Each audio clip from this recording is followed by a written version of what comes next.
Live from downtown Detroit, home of WDIV and Click on Detroit, Local 4 News Today starts now. Tragedy on Christmas Day. 2 kids are dead. Several others are hurt after a house fire on Detroit's east side. Plus, an explosion rocks downtown Nashville on Christmas Day. Federal investigators believe this was done on purpose. We'll have more from Music City.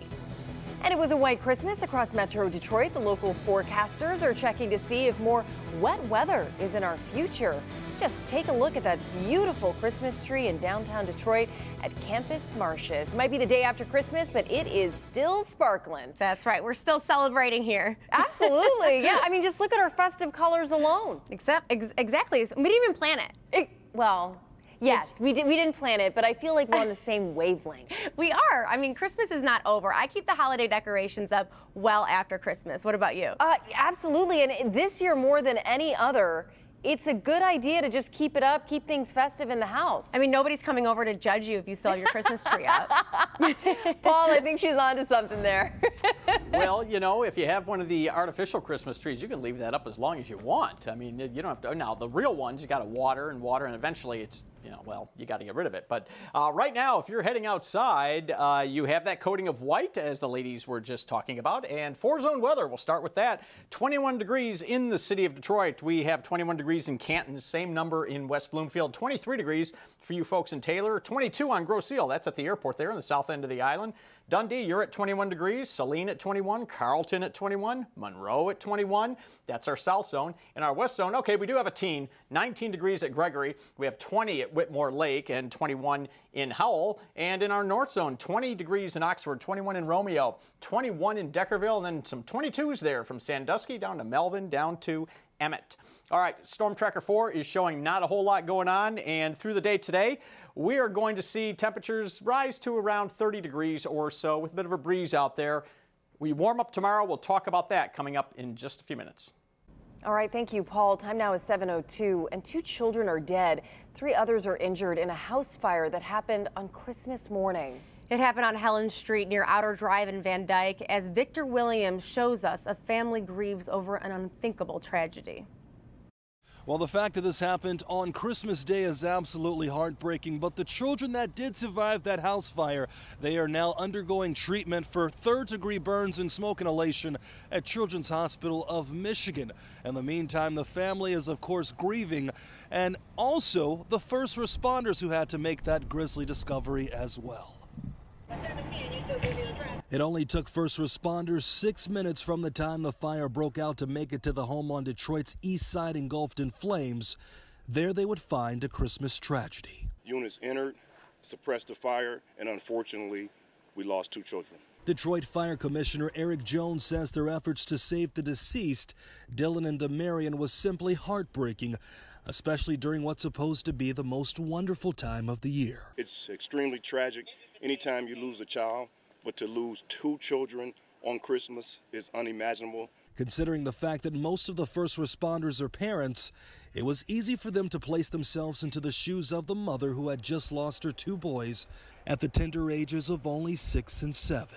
As you can imagine, there are a lot of very hurt people. Our firefighters are hurt. This is Christmas. They all have children. It's unimaginable. When I got the call, I literally could not believe it. 3 other children were able to escape the home with several injuries.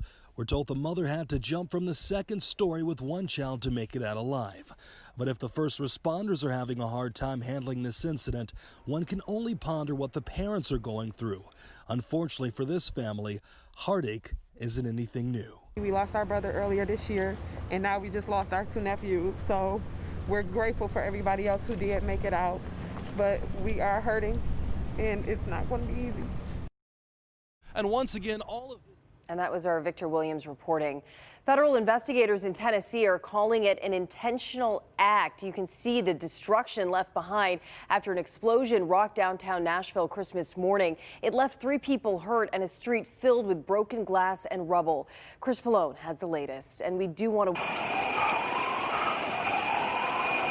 New video shows the horror as people who live near the blast site emerged from their shattered apartments moments after the explosion. Buck McCoy shot this video on his phone, capturing windows blown out, water pouring down from a sprinkler system, fixtures and furniture damaged and destroyed. The blast pierced what was a quiet Christmas morning in downtown Nashville. Say back 2 blocks, we've had some type of large explosion. Along a few blocks on 2nd Avenue North, shattered glass, smashed bricks, burned out cars. Heavy structural damage to multiple buildings. It happened around 6:30 Friday morning. Police called to the area for reports of shots fired shortly before the blast. I've also responded they encountered an RV that had a recording saying that a potential bomb would detonate within 15 minutes. Officers, upon hearing that, decided to evacuate the building. Moments later, the RV exploded. We do not know whether anyone was in the RV when it exploded. My windows completely caved in to my apartment complex, and it woke me up immediately. And next thing you know, all we're hearing is screams and the sirens going off. Investigators are examining what are believed to be human remains near the blast site. They're calling the explosion an intentional act. Now, this morning's attack on our community was intended to create chaos and fear in this season of peace and hope. But Nashvillians have proven time and time again that the spirit of our city cannot be broken. President Trump and President-elect Joe Biden have been briefed on the investigation. Chris Pallone, Local 4. And the blast knocked out phone and internet service for part of the city, and the Nashville airport had to shut down for a short time because of communication problems. Now to the latest on the coronavirus here in Michigan. This afternoon, we expect updated coronavirus numbers. The health department did not report numbers over the last 2 days due to the Christmas holiday. Right now, there's over 469,000 total cases confirmed across the state. The death toll from the virus currently sits at more than 11,000. The state is also tracking vaccinations. More than 37,000 people have gotten a vaccine. That's 10,000 more since the last update. Time now is 7:07, and a Detroit man is carjacked as he gets home early Christmas morning. This happened around 1 a.m. on Ardmore Street near 7 Mile and the Lodge. A 30-year-old man told police that as he got home, 3 armed men ordered him to get out of his car. The men stole 2 phones, a computer, and a wallet from the man before one of them drove off in his car. Police are investigating and ask anyone with information to give them a call. Well, the saga over stimulus checks is set to come to a head in Washington on Monday.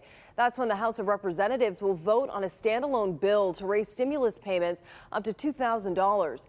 But here's where things get tricky. That bill is not expected to pass in the Senate. And as all of that is happening, the federal government also faces a shutdown on Monday if Congress doesn't pass a bill to extend it.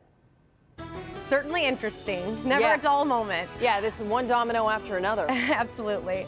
Well, there is still so much more to come here on Local 4 News today. Yeah, we got to get over to Paul. You were the man of the hour yesterday with that white Christmas, and I see some activity on that radar behind you. Well, I'll tell you what, we have a pretty quiet weekend ahead, but this happened Sunday night, so we're going to talk about that in a couple of minutes. In fact, because I'm so good, we're going to do the weather all the way through the end of the, okay, well, New Year's Eve is coming up next week. But anyhow, we'll have the forecast through the holidays straight ahead. Well, the Lions are on head coach number 3 due to all this craziness this week. Let's talk about it prior to the game with the Bucs next in sports.